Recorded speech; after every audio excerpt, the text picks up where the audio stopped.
Hello guys, this time magluluto ako ng turon na may langka. Yan, I have plantains, spring roll pastry, and jackfruit. So yan ang aking ingredients. Tatlo lang pero masarap yan. Of course, mantika. Okay. Yan, first i-prepare natin yung ating pastry roll.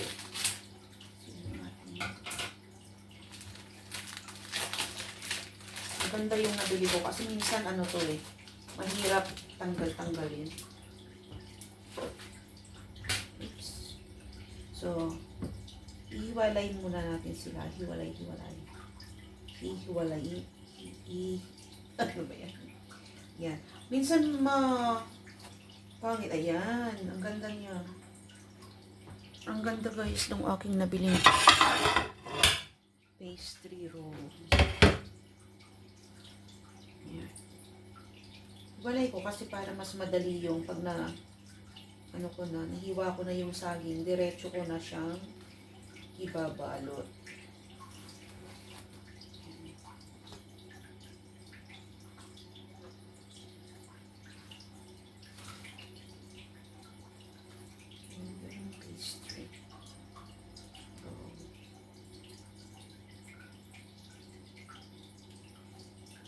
Sarap kasi yan guys, may langka.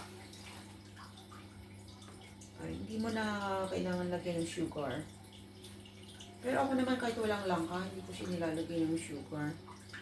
Matamis na kasi yung saging Puro sugar na yan. Puro sugar na yung body natin. So, kailangan i-minimize natin yung consume sugar intake natin.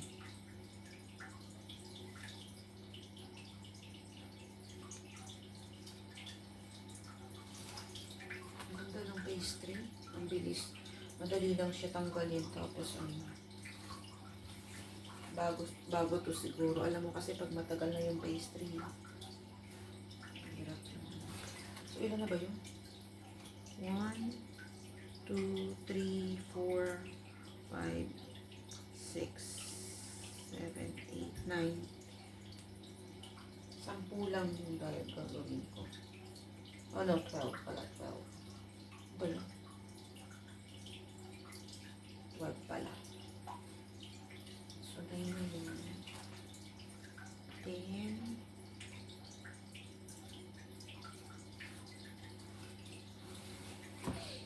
11.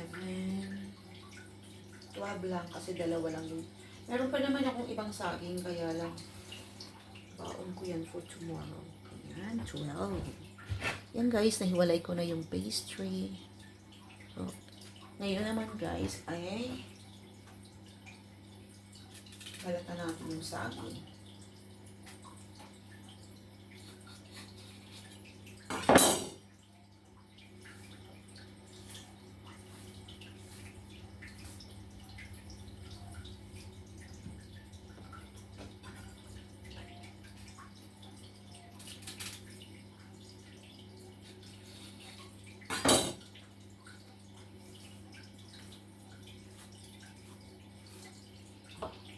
Tapos,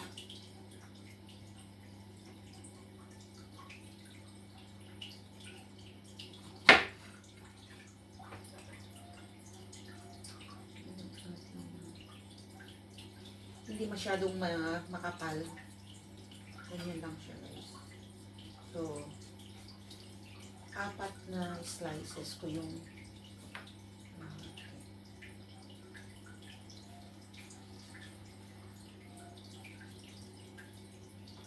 so, for that 4. Tapos ito naman yung pagsasamahan ko mamaya.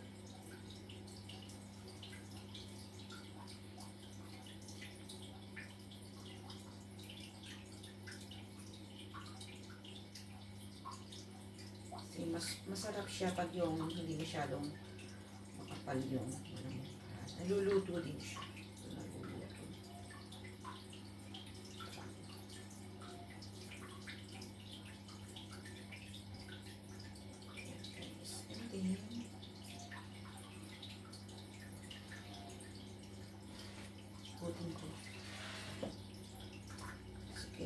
akong maghiwa ng yung pinya. Ay, ano ba yun? Langka. Bakit sabi ko pinya?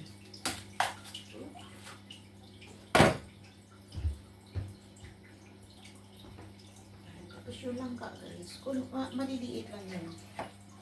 Ano yun yun? Anong langka? Slice. Kasi mabango siya at saka pampatamis instead na yan.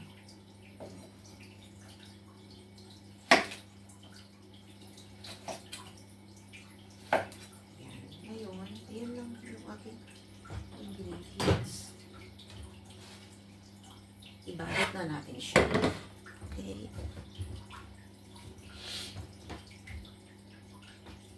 Yung pagbalot, guys, isang slice na saging, tapos lagay ko yung langka. Ayan.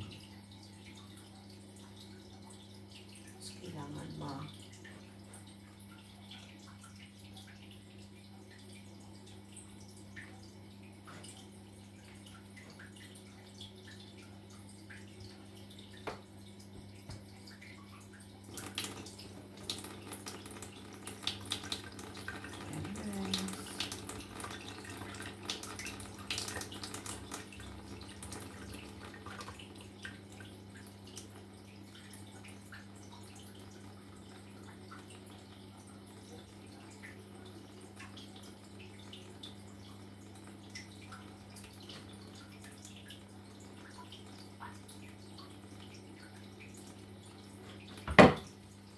masikip yung pagbabalot.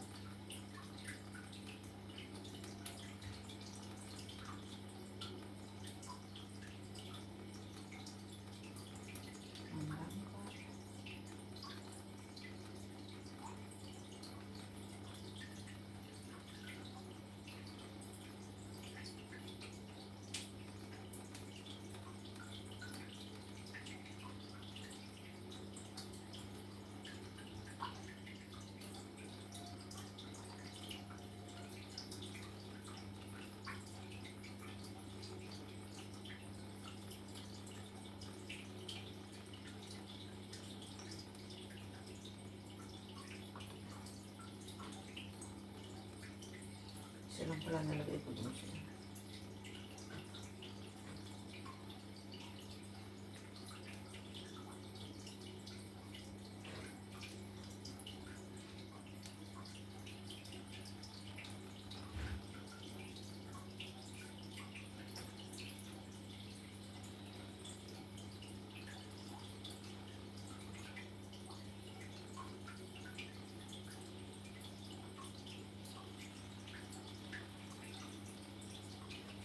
Ang bango.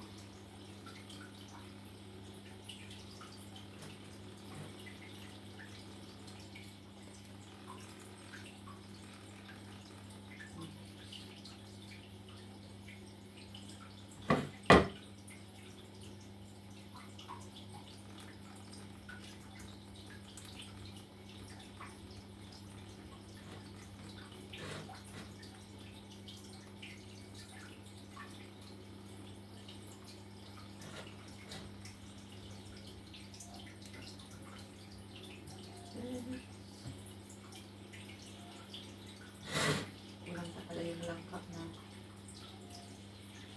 slice pa. Slice na naman nila ko.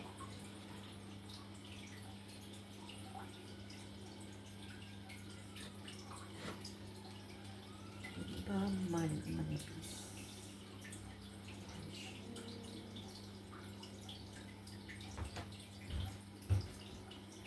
Ayan na siya, guys. 12 pieces lang yung ginawa ko. At ilagay na natin ang ating ulam. Siyempre, piniinit ko muna yung kawali bago ilagay yung ulam. Oops, I use sunflower oil.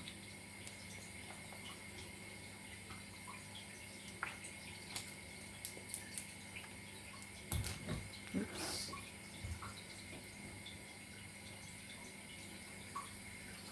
Ayan guys. Tapos paglagay natin, mainit na yung ating mantika. Hindi naka-full yung apoy kasi masusunog agad. Ayan, mainit na yung mantika natin. So, lagay natin.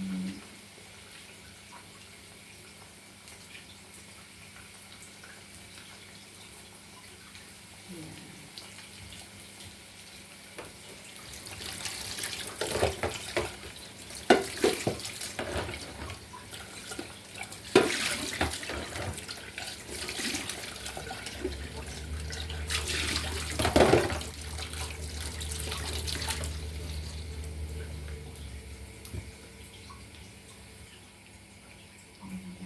Oops.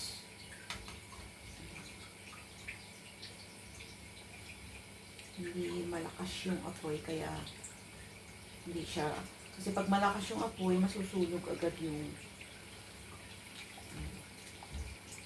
harapan niya, tapos yung loob niya hindi maluto agad.